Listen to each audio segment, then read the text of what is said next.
Gentleman from Oklahoma's time is reserved. Gentleman from Florida.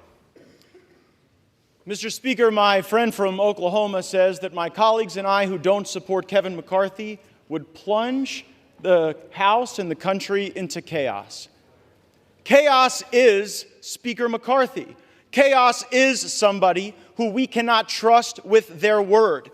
The one thing that the White House, House Democrats, and many of us on the conservative side of the Republican caucus would argue is that the thing we have in common, Kevin McCarthy said something to all of us at one point or another that he didn't really mean and never intended to live up to.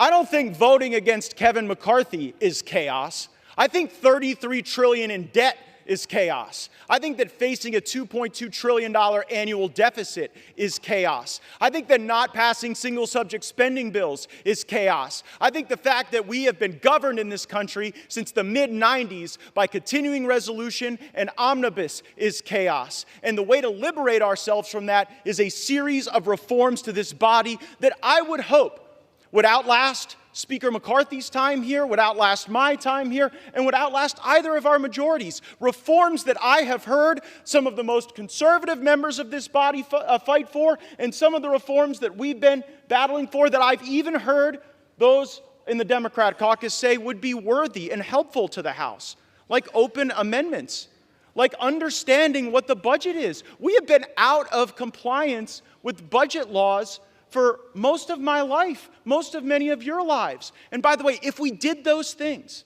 if we had single subject bills, if we had an understanding on the top line, if we had open amendments, if we had trust and honesty and understanding, there would be times when my conservative colleagues and I would lose, might be a few times when we'd win.